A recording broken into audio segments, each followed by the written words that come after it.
Muito bem. Eu quero convidar você a abrir a sua Bíblia. Deus me fez voltar para esse livro. Nós vamos, nesse mês de janeiro, estudar esse livro, aprender com esse livro. Eu gosto de pegar um livro assim, a gente poder estudar. E nós vamos, na verdade, aprender no livro de Ruth. Esse livro é riquíssimo, tem muitas coisas para nos ensinar.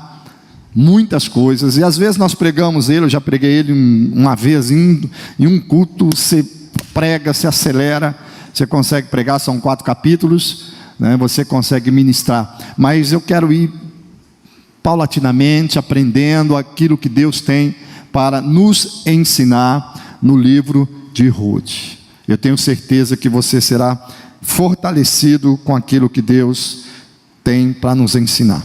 Nós vamos ler primeiramente o capítulo 1, do versículo 1 até o versículo 5. Ruth, capítulo 1, do versículo 1 até o versículo 5. O texto diz assim: na época dos juízes, houve fome na terra. Um homem de Belém de Judá. Eu estou ouvindo aí os barulhos, as folhas, eu vou esperar. Vamos lá, é bom ouvir os barulhos das folhas aí. Só não posso esperar até o final do ano, mas dá para esperar você um pouquinho. Muito bem. Carol faz meia hora que está procurando, é Ruth, Carol, não procura. Achou? Desculpa aí. Vamos ler novamente, o texto diz assim: na época dos juízes, houve fome na terra. Um homem de Belém de Judá, com a mulher e os 2 filhos, foi viver por algum tempo nas terras de Moabe. O homem chamava-se Elimeleque, sua mulher Noemi. Seus 2 filhos, Malom e Quilion, eram efrateus de Belém de Judá. Chegaram a Moabe e lá ficaram. Morreu Elimeleque, marido de Noemi, e ela ficou sozinha com seus 2 filhos. Eles se casaram com mulheres moabitas, uma chamada Orfa e a outra Ruth. Depois de terem morado lá por quase 10 anos, morreram também Malom e Quilion. E Noemi ficou sozinha, sem os seus 2 filhos e sem o seu marido. Muito bem. Eu quero começar a fazer uma pergunta, começar a introduzir com uma pergunta. Moabe ou Belém? Qual tem sido a sua escolha? Moabe ou Belém? Até o término você vai entender como nós precisamos saber tomar decisões. Outra pergunta que eu quero fazer é: como você tem agido, como você age no meio das dificuldades, em meio às crises? Nós precisamos entender, e vamos entender, que Deus ele é poderoso para nos fazer prosperar em meio às crises. Quantos creem nisso? Isso é normal. Mas nós precisamos entender que a Bíblia não esconde que há e haverá crises. Até por isso, Paulo escreve na sua 2ª carta a Timóteo que os últimos dias serão dias difíceis. O homem será amante de si mesmo. Às vezes a gente fica surpreso num momento como esse, de uma pandemia, onde pessoas estão morrendo por falta de oxigênio, e você vê pessoas conseguindo esconder cilindro de oxigênio para poder vender mais caro.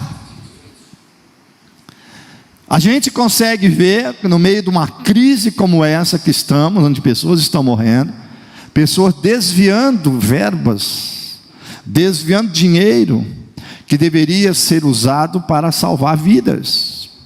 É óbvio que a gente não está acostumado e nem podemos estar preparado para isso, mas querido, Paulo diz em 2 Timóteo 3, o homem será amante de si mesmo. O que é amante de si mesmo? Estará preocupado com quem? Consigo mesmo, com o que ele pode ganhar, com o que ele pode avançar, com o que ele pode vencer. Os outros que se explodam. Sendo assim, se Paulo diz isto, Paulo diz que nos últimos dias o amor de muitos se esfriará, Jesus disse isso, que o amor de muitos se esfriaria nos últimos dias. Irmãos, nós precisamos entender que nós seremos vencedores, nós iremos avançar, mas em meio à crise, em meio às dificuldades.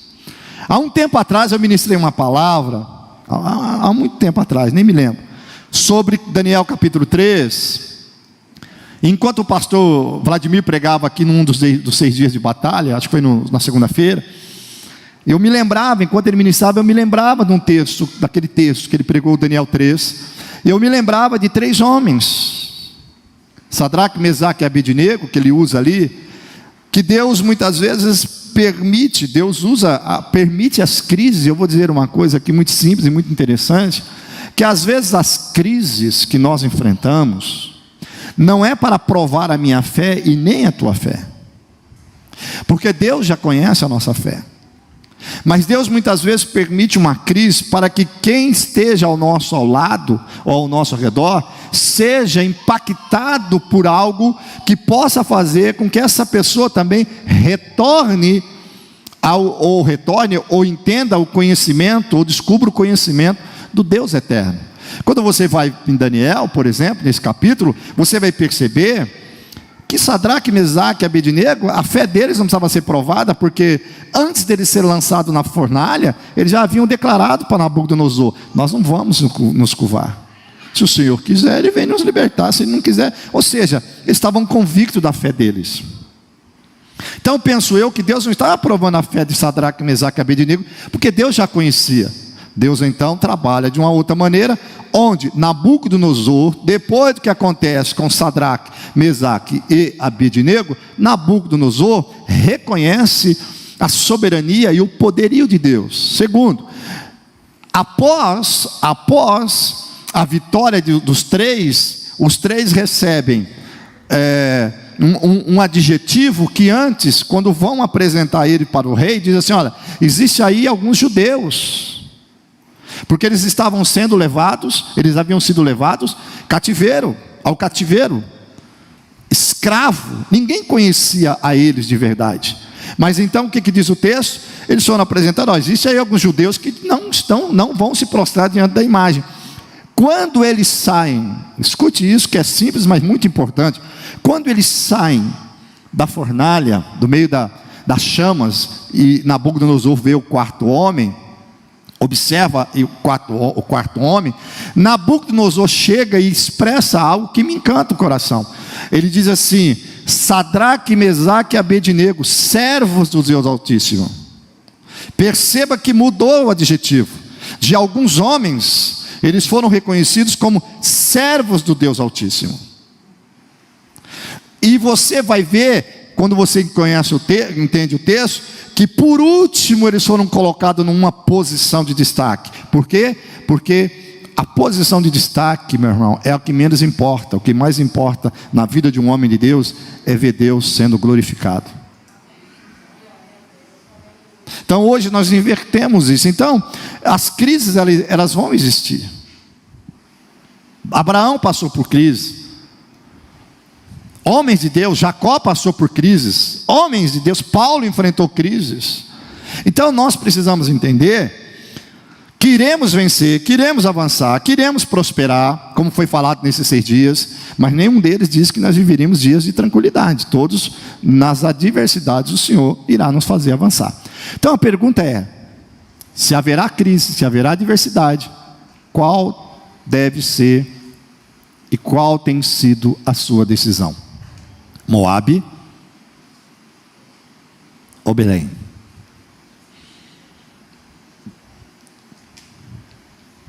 Qual é a sua escolha? Esse texto diz que houve fome na terra. E aqui o autor começa a relatar a história de uma família. O livro está no nome de Ruth, mas eu quero aqui destacar primeiro o homem da casa. Ruth vem depois. Primeiro, vamos falar de Elimeleque. Quem era Elimeleque? Elimeleque era o marido de Noemi. Ele toma uma decisão muito importante, mas antes, qual o significado do nome Elimeleque? O significado do nome Elimeleque é: meu Deus é rei. Qual o significado? Mais uma vez, qual o significado? Meu Deus é rei. Mas você vai perceber no decorrer da história, do relato bíblico, que o significado do nome de Elimeleque não muda a história de Elimeleque. O nome com o significado meu Deus é rei era simplesmente o significado do nome, mas Elimeleque não tinha Deus como rei da sua vida. Isso é muito interessante, porque eu e você podemos ter nomes significativos, eu e você podemos ter imagens significativas, mas isso não quer dizer que aquilo que as pessoas pensam de nós, de verdade, é o que nós somos. Quando as pessoas falavam Elimeleque, Elimeleque, Elimeleque, naquela época a importância do nome era tamanha. Todos sabiam que o nome Elimeleque lembrava: meu Deus é rei. O texto diz que foi na época dos juízes. Olha o versículo primeiro. O texto diz: na época dos juízes houve fome na terra. Em qual época? Muito simples, mas muito importante. Eu quero que você repita para você entender. Em qual época? Na época dos juízes. Houve o quê? Fome na terra. Então vamos lá. Por que a Bíblia diz isso? O que a Bíblia nos ensina? Na época dos juízes, ou seja, a época em que juízes governavam. Que contexto era este? Você precisa prestar atenção que a Bíblia, ela tem essas dicas, se eu posso assim dizer, muito importantes para que eu e você possamos entender o contexto. Na época dos juízes, houve fome na terra. A época dos juízes não foi uma época fácil, gente. Foi uma época extremamente difícil. Na época dos juízes, eu não vou permitir que você olhe, porque não dá tempo, mas se você retornar para o livro de Juízes, capítulo 17, versículo 6, está aí atrás. Se você voltar rapidinho, você vai encontrar. Se não, preste atenção. O texto vai nos lembrar, na época dos juízes, capítulo 17, versículo 6, o texto diz que naqueles dias não havia rei em Israel. Cada um fazia o que achava mais reto. Nos dias de juízes, não havia rei em Israel. Eram homens que foram levantados para serem juízes. O texto diz em Juízes 17:6, cada um fazia o que lhe era melhor, o que lhe achava mais reto. Não havia rei em juízes, mas o nome Elimeleque significa: o meu Deus é rei. Mas não havia rei em juízes, na época de juízes, mas o nome de Elimeleque significa: o meu Deus é rei. O livro de Juízes é a história de Israel em um de seus pontos mais baixos na história. É um registro de divisão, de crueldade, de apostasia, de guerra civil e de vergonha nacional. Um povo que vivia aos seus próprios desejos e escolhas. Um povo completamente afastado de Deus. Estou dizendo isso para você começar a entender o contexto que houve fome. nos dias de Juízes, uma época de idolatria, uma época de imoralidade, uma época de apostasia, uma época onde o povo estava completamente afastado de Deus. Cada um fazia o que era reto aos seus próprios olhos, vivia de tempo em tempo, na verdade, no temor do Senhor. Quando isso, pastor? Quando se levantava um juiz, como Sansão, por exemplo, como Débora, como Otiniel, homens que se levantavam e conduziam o povo. Naquela época, na época em que os juízes governavam, o povo se voltava para Deus, mas o povo não se voltava para Deus porque o povo desejava, o povo voltava para Deus porque um líder assumia e trazia o povo de volta. Mas assim que o juiz era morto, o povo voltava novamente a viver a vida que eles viviam antes. Ou seja, eles não tinham uma vida devota, uma vida no altar do Senhor. Eles viviam de tempo em tempo.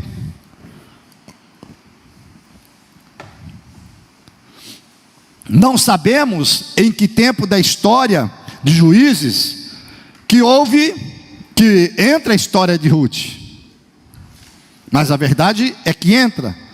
O texto diz que houve fome na terra, uma fome que atingiu a todos, inclusive Belém. Houve fome em toda a terra, inclusive Belém. Pastor, mas o que isto tem a ver? Belém, você sabe o que significa Belém? Casa do pão. Mas a Bíblia diz que houve fome na terra, ao ponto de atingir também Belém. Eu me fiz uma pergunta: não é estranho a casa do pão faltar pão? Não é estranho a casa do pão faltar alimento? Você já pensou nisso? Eu quero que você pense por um momento. Faltou alimento em Belém, na casa do pão. Sabemos que naquela época, querido, só para você entender, Deus se manifestava para fazer com que o povo de Israel fosse luz para os gentios. Aliás, essa era a mensagem: o povo de Israel ser luz para os gentios, luz para os desesperados, luz para o povo imoral, luz para o povo pagão, luz para um povo que vivia longe das promessas. Isto era, na verdade, a missão do povo de Israel: fazer com que o povo, as nações, se voltassem para o Deus de Israel. As provisões de Deus eram para ser constantes sobre o povo de Israel. Por quê? Porque isso seria um marco. A ideia de Deus era: haverá fome no mundo, mas não haverá em Israel. Por quê? Porque Israel era o povo de Deus. Isso era o projeto de Deus, para que pudesse estar vindo a pessoa do nosso Senhor e Salvador Jesus Cristo. Então a pergunta é: o que houve então para que faltasse pão em Belém? Você já se perguntou? Porque eu quero que você comece a perceber que Elimeleque vivia em Belém, e a fome o faz sair de Belém, as dificuldades o faz se afastar de Belém, e o leva a um lugar onde ele pensa, imagina que terá provisão. No Velho Testamento, só para os irmãos se lembrar, muitas vezes a fome era a evidência da disciplina de Deus por seu povo haver pecado. Gente, comece a entender o contexto que você vai perceber algo importante que eu vou dizer agora e que repetirei mais na frente. Quando Deus fechar as janelas dos céus, não adianta buscar chave em outro lugar, porque a janela e a porta que Deus fecha, só Ele tem a chave. Quando Deus fecha, não adianta buscar chaves em outros lugares. Quando você vai em Levítico, você não precisa abrir, eu vou citar e vou ler, você lê na sua casa. Capítulo 26, versículo 18, o texto diz assim: e se apesar de tudo isso, vocês continuarem a me desobedecer, escute isso, eu os castigarei 7 vezes mais por seus pecados, quebrarei seu forte orgulho, ao tornar o céu tão duro quanto ferro, e a terra tão impenetrável quanto o bronze. Todo o seu trabalho será inútil, pois a terra não dará colheitas. O que a terra não dará? Colheita. Se a terra não dá colheita, meu irmão, o que vai acontecer? Fome. E as árvores não produzirão frutos. Em Deuteronômio capítulo 28, versículo 15, diz assim: mas se vocês se recusarem a dar ouvidos ao Senhor seu Deus, e não cumprirem todos os mandamentos e decretos que hoje lhes dou, a seguinte maldição cairão sobre vocês e os atingirão. Versículo 23 diz: o céu sobre a sua cabeça será tão duro quanto o bronze. Meu irmão, o céu sobre a sua cabeça, o céu de onde vêm as provisões, e a terra debaixo de vocês será tão impenetrável quanto o ferro, nada em cima, nada embaixo.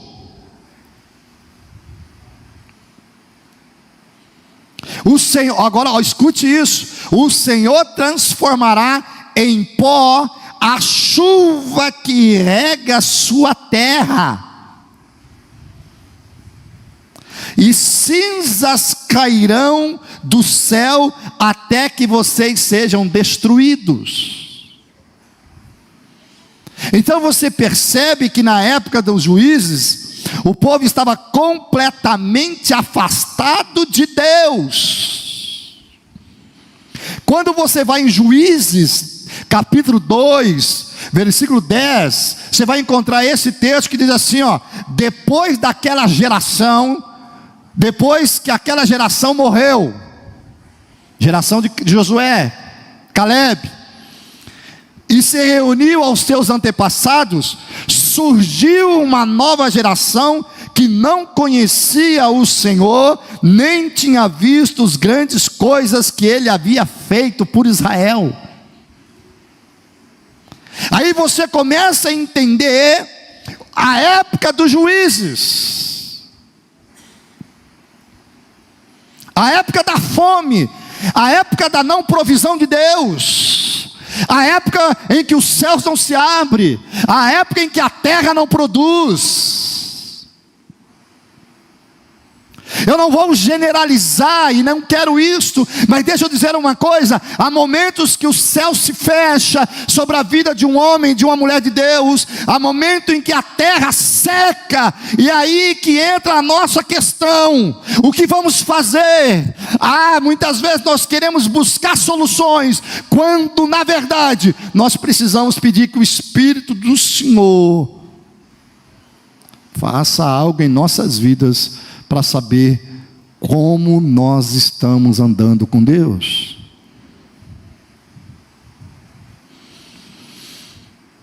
O texto continua em Juízes 2, diz: os israelitas fizeram o que era mal aos olhos do Senhor, e serviram as imagens de Baal, abandonaram o Senhor, os deuses de seus antepassados, que os havia tirado do Egito, seguiram e adoraram os deuses dos povos ao redor, e com isso provocaram a ira do Senhor.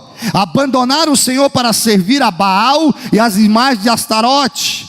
Com isso a ira do Senhor ardeu contra Israel. Ele os entregou nas mãos dos saqueadores que tomaram seus bens. Entregou-os aos inimigos ao seu redor, aos quais já não conseguiam resistir. Todas as vezes que saíam para a batalha, o Senhor lutava contra eles. Você já pensou isso? Você sair para uma batalha e ao invés do Senhor lutar ao seu favor, Ele luta contra. O Senhor levantou juízes para livrar o povo de seus agressores, depois da angústia que eles clamavam. Mas contudo, diz o texto, não quiseram ouvir os juízes, mas se prostituíram, adorando a outros deuses, como se desviaram depressa do caminho de seus antepassados, que haviam andado em obediência aos mandamentos do Senhor. Gente, você leia com calma, eu não vou ler todo o capítulo, porque o tempo não nos permite. Mas você percebe que num tempo de disciplina para com o seu povo, até os justos padecem. Cara, isso é doido. Quando Deus está tratando algo, uma disciplina com o justo, com o seu povo, até aquele que é fiel padece. Sabe o que me faz pensar, pastores e irmãos? Que às vezes Deus precisa, para tratar uma rebeldia de alguém dentro da nossa casa, até nós padecemos. Até os fiéis padecem. Até os justos padecem. Porque Deus precisa trabalhar, Deus quer um todo. Então, por causa da rebeldia de um grupo, o povo todo de Israel padecia fome. Mas o interessante é que, por causa olha, isso é muito lindo, por causa dos infiéis,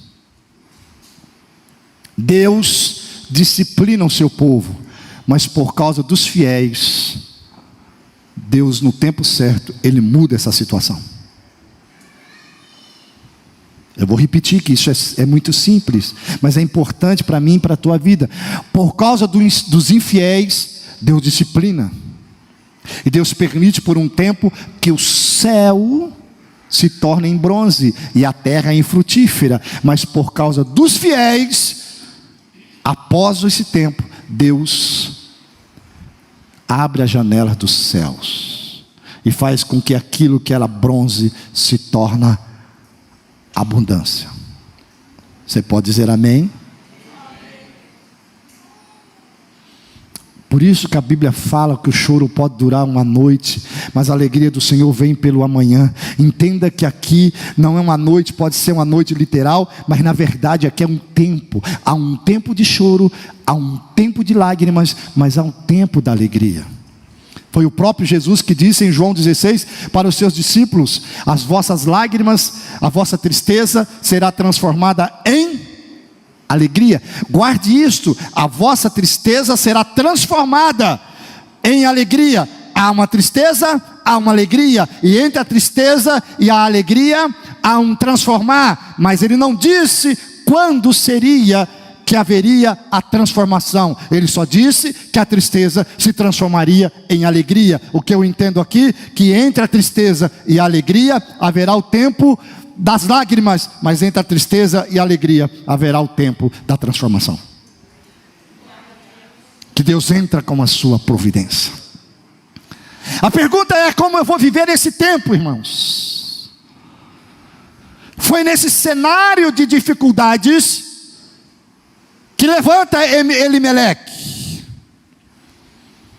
aquele cujo nome significa Deus é o meu rei. Ele se levanta como marido de Noemi. Voltamos para Ruth capítulo 1, e ele toma uma decisão. Lembre-se do que eu disse de Juízes, que diz que cada um fazia o que mais lhe interessava, cada um tomava a decisão que lhe cabia, pois faltava rei em Israel. Deixa eu dizer uma coisa na sua casa para você: Pode se faltar o teu pai, pode faltar o teu marido, pode faltar o teu pastor, aquele que está próximo a você, mas nunca irá faltar na tua vida o supremo pastor, aquele que está sentado à direita de Deus Pai, o Todo-Poderoso, que é o pastor por excelência. E se você não consegue falar com o teu pastor terreno, se você não consegue falar com o teu pai terreno, se você não consegue falar com aquele que é o teu mentor espiritual, você tem aquele que está sentado à direita de Deus Pai, e você tem o Espírito Santo do Senhor, que é conselheiro por excelência, que pode dirigir você para você tomar as decisões certas.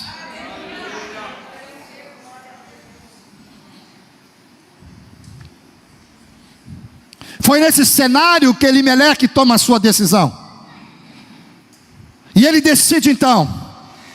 Qual foi a decisão de Elimeleque? Vou abandonar a casa do pão. Vou abandonar Belém. A minha pergunta que não quer calar é: será que Elimeleque está abandonando somente Belém? Ou Elimeleque já havia abandonado ao Deus Todo-Poderoso? O abandono de Elimeleque foi abandonar Belém, ou na verdade, deixar Belém é resultado daquilo que Elimeleque já não tinha mais: Deus.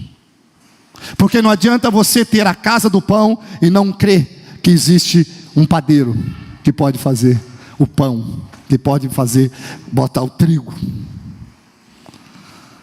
Quando você fica na fila da padaria, alguém diz para você: daqui 10 minutinhos vai sair um pão quentinho. Você pode ficar na padaria simplesmente por ficar, ou alguém pode perguntar para você: o que você está fazendo aqui? Estou esperando, porque daqui a pouquinho vai sair um pão quentinho. Com manteiguinha agora de manhã, ia ser bom. Na chapa de preferência. Um cappuccino, por favor. Alguém vem comigo nessa? Forgados, trazer para mim comer e tomar, vocês não querem mais que? Ele diz: vou buscar uma solução. Eu vou buscar uma solução. E olha, pastores, o que eu aprendi. Se o que que eu vou mostrar agora na palavra do Senhor, se não é o que nós ouvimos, e se não é o que nós falamos, para enganar a mim mesmo, aos que estão ao meu redor, enganar a Deus. Ele busca auxílio na terra do inimigo. E olha o que ele diz. Final do versículo 1. Diz que ele foi viver por algum quê? Tempo. Nas terras de onde? De Moabe.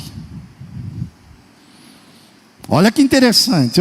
Gente, eu ouço isso quase que todos os dias.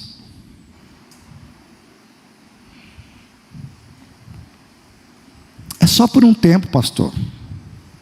É só até passar essa crise.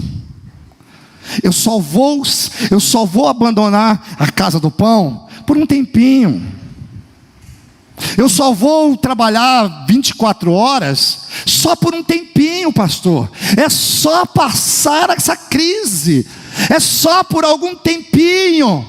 É só para dar uma melhoradinha. Eu vou até Moabe, pastor André, pastor Marcos, pastor Eduardo. Eu vou até Moabe só por um tempinho. É coisa de alguns meses. É coisa de um ano. É coisa light, é coisa rápida. É coisa assim, só para o senhor entender.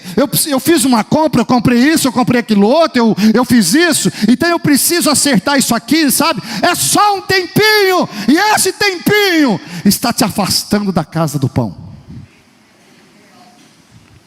Este tempinho está te tirando da casa de onde Deus habita e o está te levando para Moabe. É apenas um tempinho, pastor. É meses, é coisas assim, é rápida. Eu ia falar lá na frente, mas já vou adiantar. Sabe quanto esse tempinho demorou? 10 anos. Porque o diabo sabe como segurar eu e você lá. Essa foi a proposta de Satanás, de Faraó, para Moisés. Deixa o povo ir. Fica aqui, leva, depois vocês voltam. Não vai muito longe, hein? Ele diz, vou para Belém, eu vou para Moabe. Sabe por quê? Porque eu penso, eu estou sentindo, eu fico imaginando Elimeleque falar, pastor Eduardo, eu estou sentindo aqui no meu espírito, estou sentindo que Deus vai fazer algo lá em Moabe.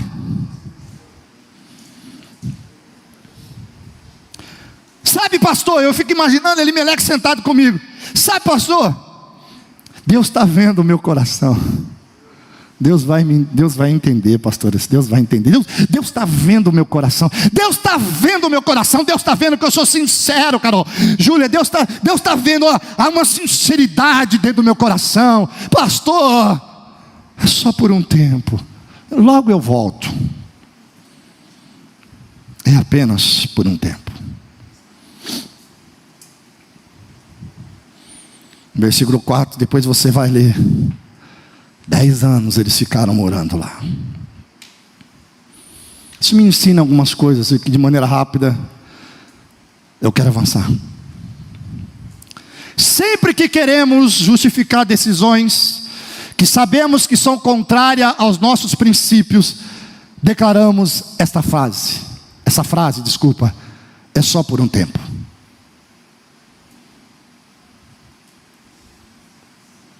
Eu penso que o Espírito do Senhor está querendo falar conosco hoje de manhã.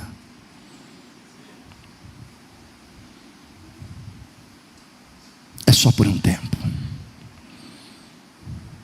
É só para passar essa má fase. Mas vamos andando, vamos entrando, vamos nos aprofundando em Moabe, até que a gente vai se acostumando e fazemos como Ló, vamos armando as nossas tendas aos pés de Sodoma e Gomorra. Elimeleque, cujo nome é Deus é o meu rei, se esquece que Deus é o seu rei e vai buscar refúgio na terra do inimigo. O que fazer quando as crises chegam? As dificuldades chegam.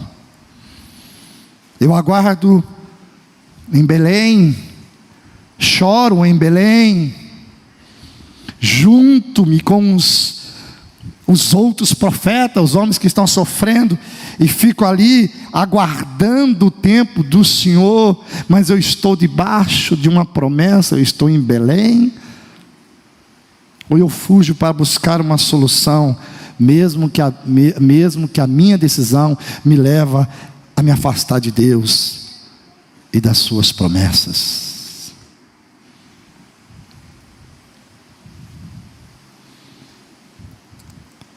Elimeleque desce para Moabe.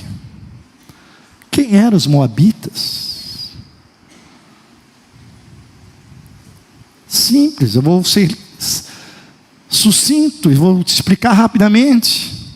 Os moabitas eram simplesmente descendentes de Ló, fruto de sua união incestuosa com a sua filha mais velha, lá em Gênesis 19. Eram os moabitas. Eles eram inimigos dos israelitas por causa da forma como haviam tratado Israel durante a jornada do povo do Egito para Canaã. Queridos irmãos, como é que eu posso deixar Belém por causa das dificuldades e me aliançar com o inimigo de Deus? Cara, não tem noção.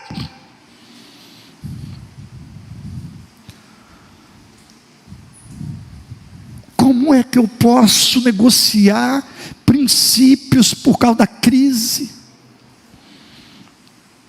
Em Deuteronômio 23, 3, o texto diz assim: nenhum amonita ou moabita e nenhum de seus descendentes até a 10ª geração terá permissão de participar das reuniões sagradas do Senhor. Olha isto, Deus diz, eles não terão permissão até a 10ª geração.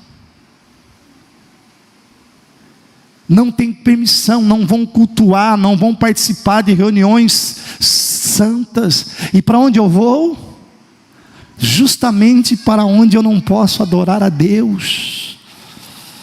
Essas nações não os receberam com alimento e água quando vocês saíram do Egito. Em vez disso, contrataram Balaão, filho de Beor. E Deus começa a trazer aqui o porquê que Deus tratava a questão dos moabitas dessa maneira dura. E quando você vai em Juízes capítulo 3, vai gente, volta aí rapidinho. Olha o que diz Juízes capítulo 3. Olha lá. Juízes capítulo 3. A partir do versículo 12. Olha para onde este homem foi. Juízes 3, a partir do versículo 12. Mais uma vez os israelitas fizeram o que o Senhor reprova, e por isso o Senhor deu a Eglon, rei de onde? Moabe, poder sobre Israel. Conseguindo uma aliança com os amonitas e com os amalequitas, Eglon veio e derrotou Israel e conquistou a cidade das palmeiras. Não pode, palmeiras não. Os israelitas ficaram sob o domínio de Eglon, rei de Moabe, durante 18 anos. Quantos anos? 18 anos. Mesmo sabendo de tudo isso, para onde Elimeleque foi? Para Moabe. Mas é apenas um tempo. Se é apenas por um tempo, eu te faço uma pergunta. Silvia, que bom ver você aí, Silvia. Se é por algum momento apenas, por que você não pega esse tempo a mais? Se é apenas um tempo, por que você não pega esse apenas um tempo e decida renovar a sua aliança com Deus, orar a Deus e esperar a provisão na casa do pão, ao invés de sair por um tempo e ir para Moabe? Sabe por quê? Porque muitas vezes eu estou em busca de provisão material, mas não estou em busca de uma provisão celestial, porque a provisão celestial exigirá mais de mim, exigirá um renovo de aliança e exigirá de mim obediência.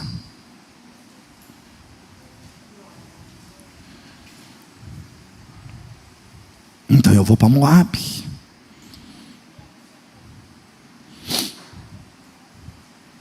Aí eu fiz uma pergunta para mim, Everton. Sou eu perguntando, estudando ontem à noite. E eu fiz uma pergunta para mim assim: não parece que ele estava assim afrontando o Deus de Israel?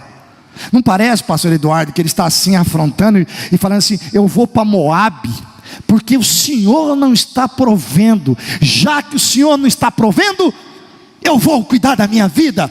É como se ele estivesse jogando, dizendo assim para Deus: olha Deus, já que o Senhor não cuida, então a culpa não é minha, eu só estou indo porque o Senhor não está provendo, o Senhor é culpado de eu estar saindo. Isto o Espírito fala ao meu coração. Tem muitas pessoas presas em Moabe, porque estão jogando a culpa em Deus, como se Deus fosse o culpado das provisões não chegar na sua casa, querendo justificar uma decisão errada. Eu quero achar um culpado. Isso nós herdamos lá atrás no Jardim do Éden. Não parece que muitas vezes nós ficamos em dúvida quanto à nossa fé e a vida de santidade?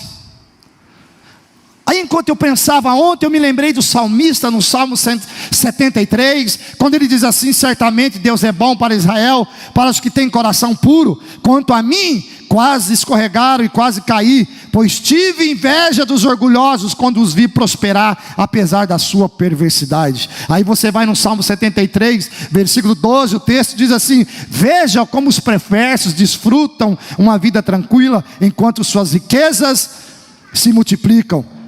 Aí o salmista pergunta: foi à toa que mantive o coração puro? Foi em vão que agi de modo íntegro? O dia todo só enfrento problemas, cada manhã sou castigado. Muitas vezes nós ficamos assim, fazendo comparações. não nos preocupamos mais onde vamos colher o trigo. Que Deus comece a falar ao meu coração e ao teu coração. Os 6 dias de batalha acabaram. O renovo veio. E nós precisamos avançar. Escute, avançaremos em meio às crises. E quando ela chegar, qual será a tua decisão? Moabe ou Belém? Qual é o preço mais alto a ser pago? O de ficar e passar pela prova, permanecendo no centro da vontade de Deus? Ou o preço de se afastar em busca do melhor, mesmo que isso te afaste de Deus e daquilo que Ele confiou nas tuas mãos? Dura decisão, né, Oscar? Eu sei que talvez você esteja dizendo: pastor, eu sou pai de família, meus filhos estão passando fome, eu preciso sair, eu preciso fazer alguma coisa. Mas sair de maneira que te tire da casa do pão, que te tire de Belém e te leva para Moabe? Veja os passos de Elimelec, nós vamos preparar para orar. Primeiro, ele deixa de honrar a Deus, ele deixa de fortalecer a sua fé. Ele perde a experiência mais gostosa, que é a experiência, pastores, de ver os céus abrir. Ele honra mais o inimigo que o seu Deus. Eu fico imaginando, escute,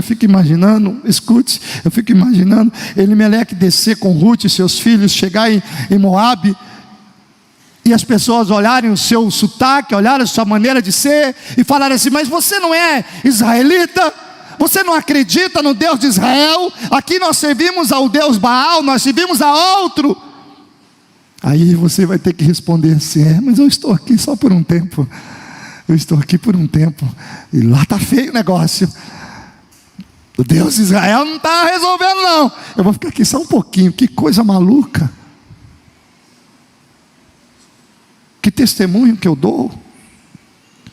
Ele se desloca por 80 quilômetros para dentro de Moabe, o território vizinho. Ele troca a terra do seu Deus pela terra do seu inimigo. Ele prefere abandonar os mandamentos de Deus e se alançar com o estilo de vida dos seus inimigos. Ele casa os seus filhos com as filhas de Moabe, gente.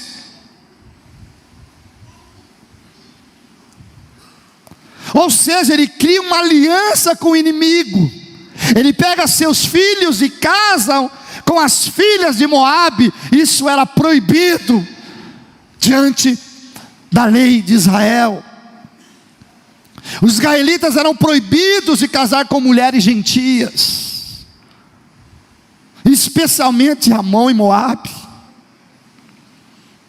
O que o fez casar os seus filhos com as filhas de Moabe?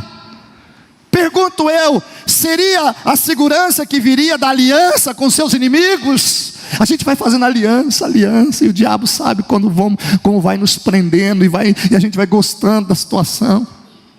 Seria a segurança dos negócios, onde você tem colocado seus filhos, com quem você tem feito aliança em meio à crise. O que se passava na cabeça de Elimelec? Que decisão errada. Ele e toda a sua família fugiram de um problema e criaram outros tantos. Ele deixou a casa do pão. E o mais duro e o mais difícil, para a gente lembrar sempre, é que ele disse assim: por algum tempo. E escute, eu não quero dizer aqui, não quero mexer no seu emocional, mas eu quero que você escute. Ele disse: por algum tempo. E eles ficaram lá por 10 anos. E o mais difícil, o mais doído não deu tempo para Elimelec retornar, não deu tempo para os seus filhos retornar. Eles morreram na terra de Moabe, longe do Deus de Israel. cuidado, porque a terra de Moabe pode ser o tempo que você acha que você vai retornar, e não dá tempo para você retornar para a casa do pão. Escute que o Espírito do Senhor diz para mim e para você hoje de manhã: não vá para Moabe, pois pode não dar tempo de você retornar para a casa do pão. Talvez hoje você vai ter que começar a romper algumas alianças, chorar mais no altar do Senhor. É melhor chorar no altar do Senhor do que chorar em Moabe.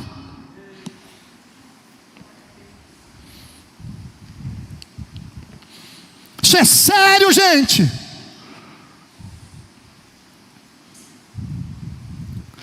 Ele teve a provisão, mas ele não teve aquele que repreendia a morte. Olha que duro. Ele teve provisão em Moabe, mas não teve aquele que o protegia da morte.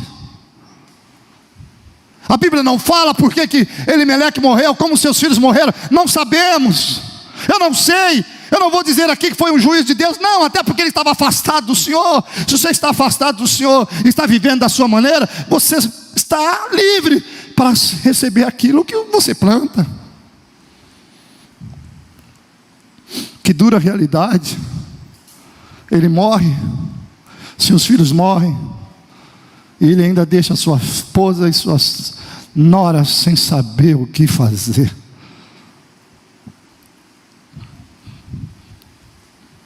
Longe de casa, longe de Belém, e o pior, longe das promessas de Deus. Meu Pai do céu. Eu aprendo alguns pontos aqui. Primeiro,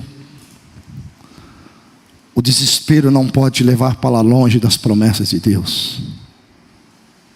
Eu quero que você levante a sua mão direita aos céus e repita comigo. Diga assim: o desespero não pode me levar para longe das promessas de Deus.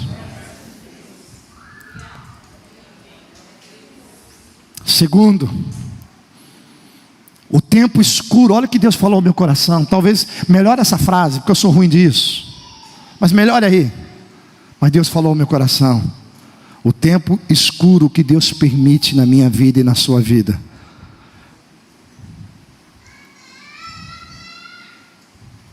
não é menor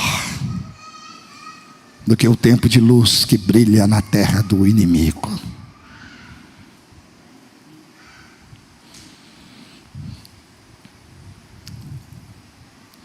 Que vale mais? O tempo de escuridão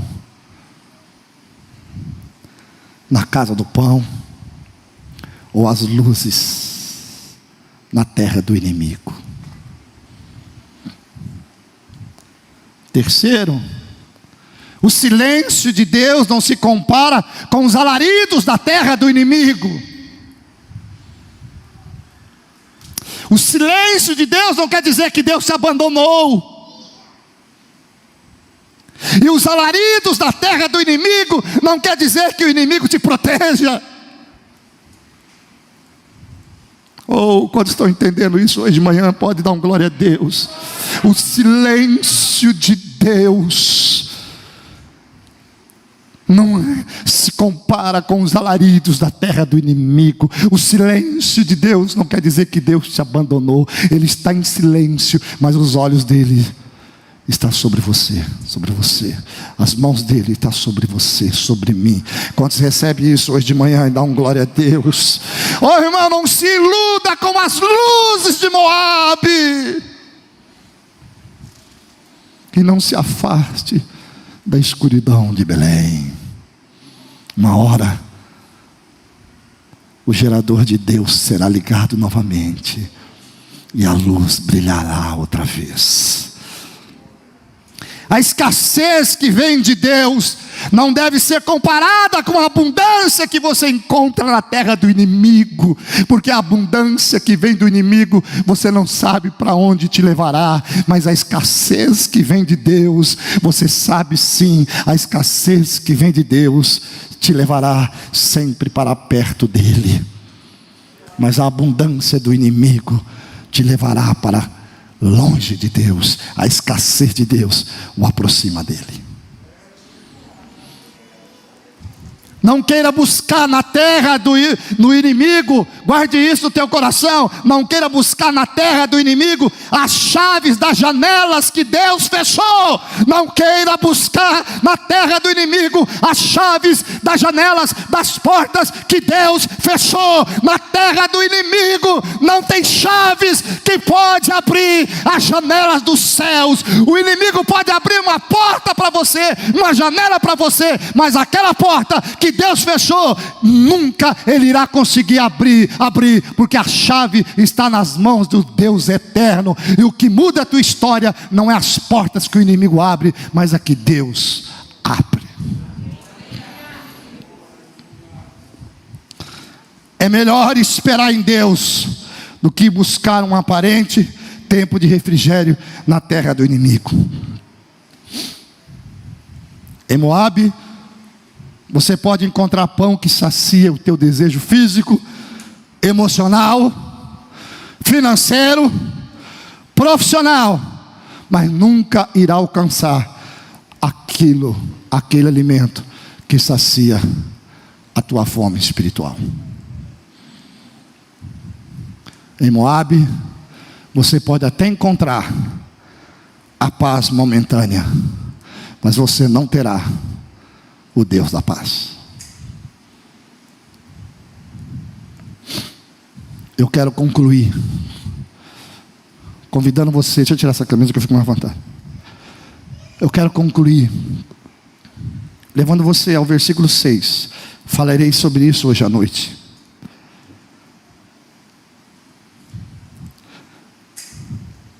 O texto diz assim: quando Noemi soube em Moabe que o Senhor viera em auxílio do seu povo, dando-lhe alimento, decidiu voltar com suas 2 noras para a sua terra. Eu quero te lembrar, Deus visitou o seu povo. Deus visitou o seu povo. As portas estavam fechadas por um momento, as janelas estavam fechadas por um momento, e no momento de Deus, Ele abre as portas novamente, Ele abre as janelas novamente, e aquilo que faltava voltou a ter, aquilo que não tinha voltou, a terra que estava infrutífera voltou a produzir, o céu que era de bronze voltou a se abrir, as nuvens de cinzas foram transformadas em nuvens de chuva, e o dia do Senhor na terra do pão chegou.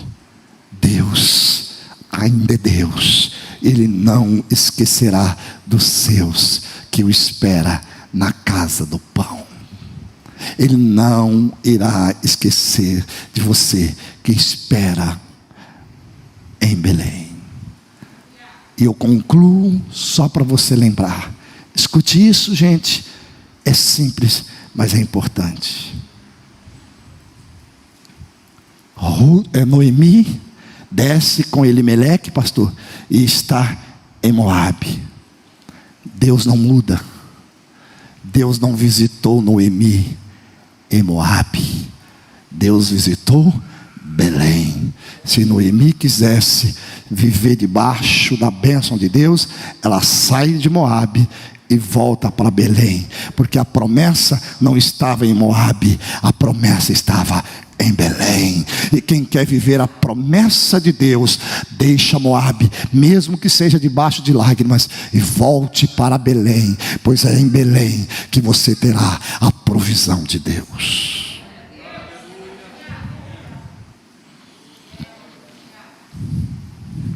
E aí, a crise chegou. Belém ou Moabe? Qual é a tua escolha? Esperar na casa do pão ou resolver em Moabe? Cuidado, pois pode ser que aquele pouco tempo que você iria passar em Moabe. Pode ser que você nunca mais volte para comer na casa do pão.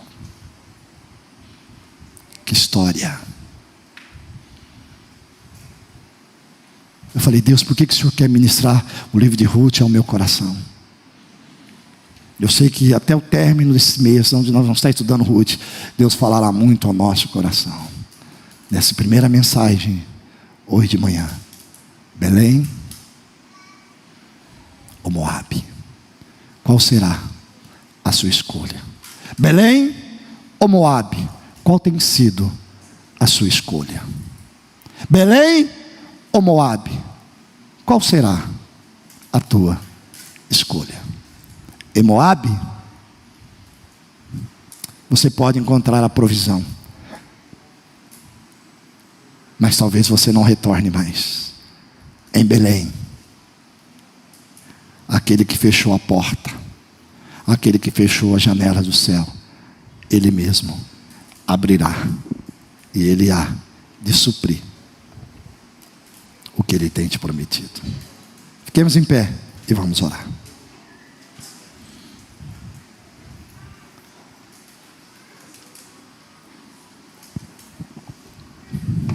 Levanta as suas mãos aos céus. Você que está em casa,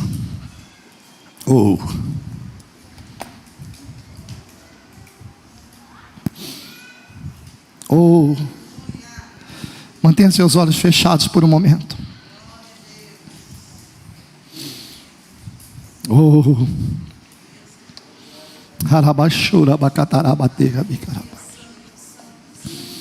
O salmista diz assim: eu me abrigo debaixo das tuas asas até que passem todas essas calamidades. O salmista não desceu para Moabe. O salmista diz assim: eu me abrigo debaixo das tuas asas até que passem essas calamidades. Aqueles que semeiam com lágrimas, com júbilo ceifarão. Hoje de manhã o Espírito do Senhor me chama e te chama para retornar para a casa do pão, retornar para Belém. E se você talvez esteja querendo ir para Moabe, hoje o Espírito do Senhor diz para você: não desça para Moabe, não vá para Moabe, espere na casa do pão, espere em Belém, porque logo Ele vem com a provisão. O que adianta você se alegrar em Moabe? É mais fácil, a tua história vai ser contada que você chorou ao pé da cruz. Talvez você vai ter que chorar aos pés da cruz. Talvez você esteja dizendo: pastor, eu vou ter que adiar a compra daquilo, disso, daquilo outro. Irmão, escute. Se Ele fechou a janela dos céus, ou se Ele fechou as portas do céu, é melhor você adiar do que ir para Moabe, porque o dia que Ele abrir a janela do céu, você vai poder dar um testemunho e dizer assim: eu esperei confiantemente pelo Senhor, Ele ouviu o meu clamor, inclinou os seus ouvidos para mim, tomou-me pela mão e colocou-me sobre uma rocha. É mais fácil contar às vezes as vitórias de Moabe, mas é mais edificante. A sua fé aumenta, a sua fé é edificada, a sua vida cresce quando você passa pela luta, pela batalha, pelas dificuldades. Mas quando ela passa, você diz: eu fiquei em Belém, eu fiquei na casa do pão, e ali eu vi a provisão de Deus.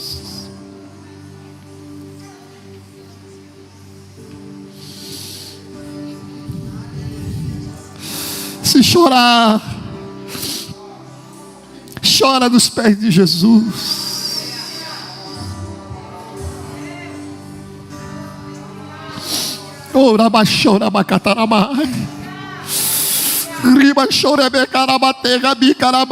Deus não ia me dar essa palavra para trazer para a igreja se Ele não amasse você, meu filho, se Ele não amasse você, minha filha.